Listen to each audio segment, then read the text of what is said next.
Second sutra says, Knowledge is bondage. knowledge is bondage. To know too much is hell. Ignorance is bliss. Ignorance does not exist, only knowledge exists. Great knowledge is called ignorance. When you know a lot, then you are called ignorant. There is nothing called ignorance. It is just your knowledge which stands between you and the truth, and hence it is called ignorance. Never think that ignorance exists. Only knowledge exists. And an abundance of knowledge is called ignorance. You will never meet an ignorant man. You will only meet a man too stuffed with knowledge. And he will be the most ignorant man you can ever meet.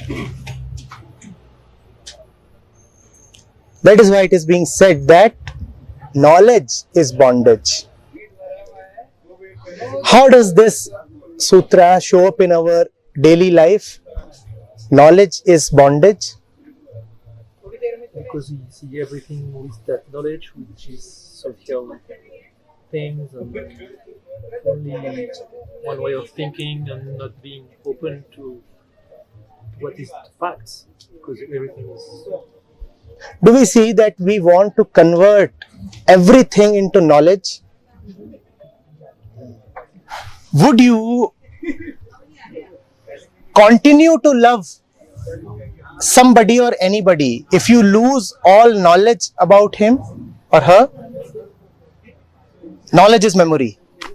Knowledge is past. Knowledge is all the shared moments and attachments. If you lose all of them, if all that memory is wiped out from your brain, would you still continue to return to that person? We don't No, know. if your We love don't was know. conditional. Not if your love was conditional. No, We don't know. But if you have unconditional love, yes. I'm not talking about ifs. I'm talking about what would happen.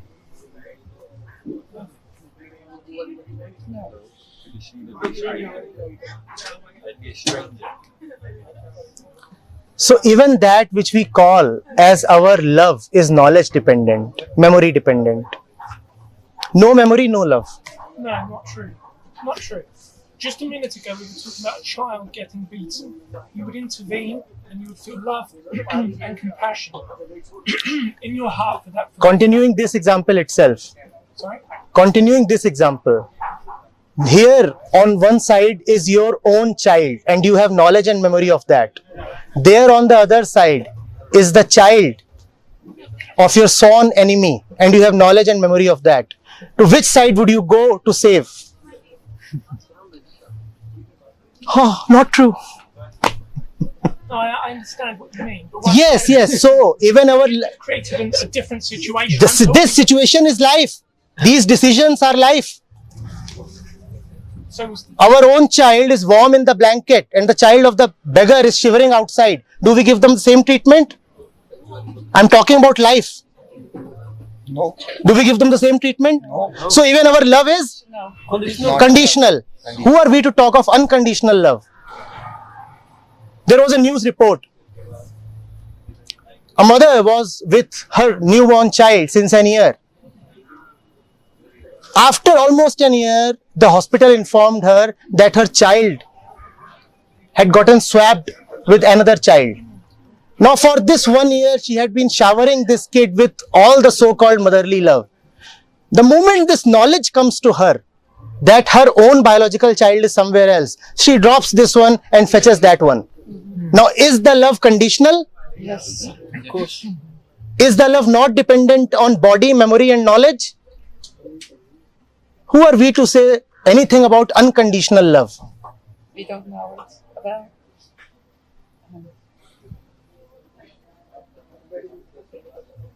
Mind doesn't Our know. limited mind can't have this experience.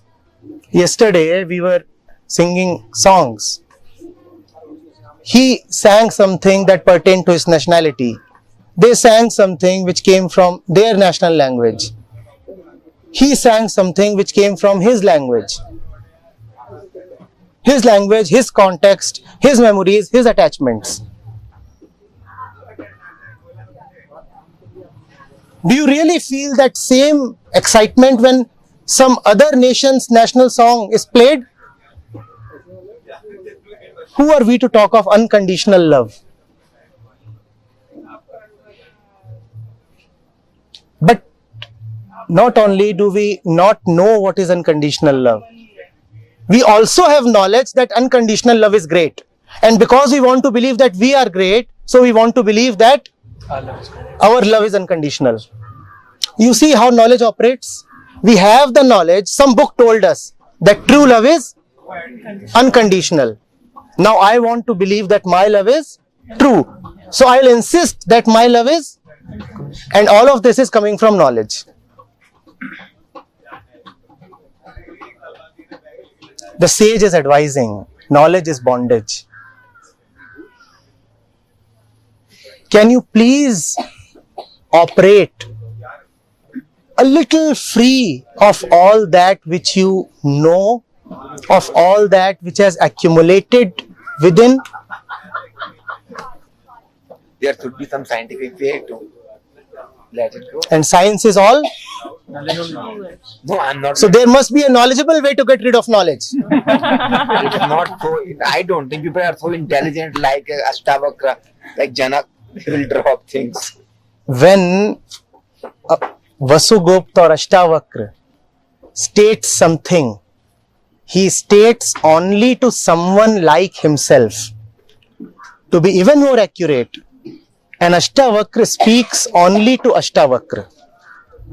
So when he is saying this and putting these things in your hand, he is absolutely certain that the real you, that the only you, is as intelligent as the expression of these sutras. So never for a moment say that it is beyond us, that we are too small in front of it. If we are too small in front of it, then we have no business holding it in our hands. So real consciousness, realizing itself as consciousness, intellectual ways are good. But I know that what you are saying for He knows, and knowledge is Bondage.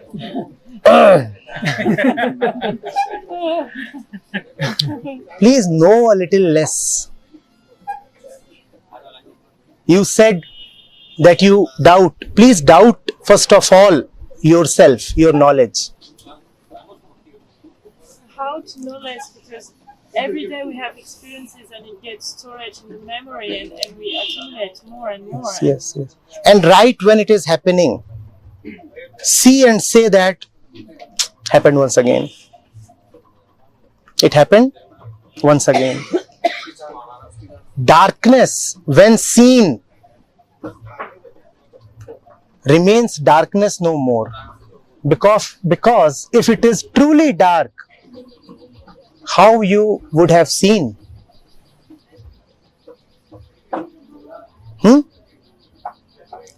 See, accept, acknowledge, and all too quickly, all too subtly, all without thought, all without calculation, all without bothering for consequences, all very unreasonably and madly.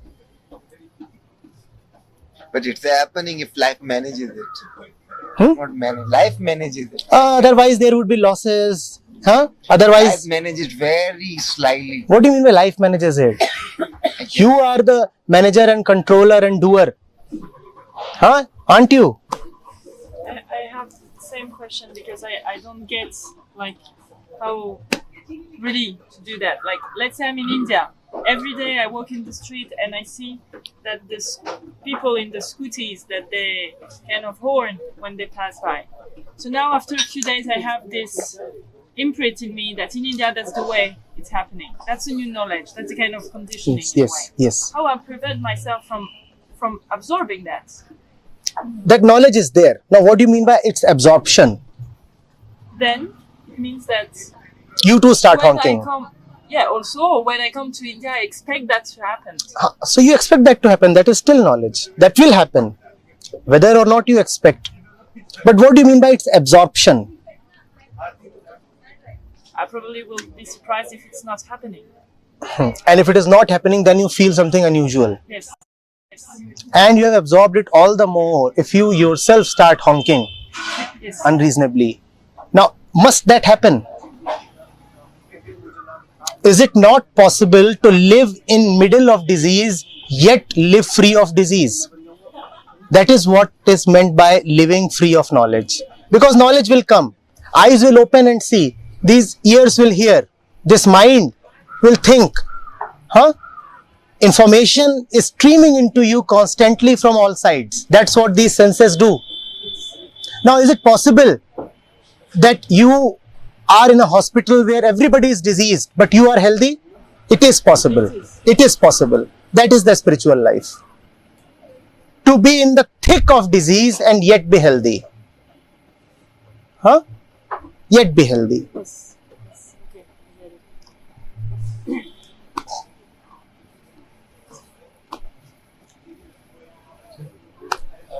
get it. What we call as love in our life is absolutely conditional love. But the danger comes when we expect the conditional love to be unconditional. Nice, very nice. So, if it is conditional, does it deserve condemnation? No. It only deserves acknowledgement. I am not a smaller man because this love is conditional. Of course, it is conditional. It is conditional. When you start labeling the limited as the limitless, it is then that you will miss out on the limitless. It is when you start labeling ordinary attraction as love, then you will totally miss out on love. So, if it is conditional, it's all right. It is conditional. It is conditional. It is conditional. Full stop. Does it mean it is bad?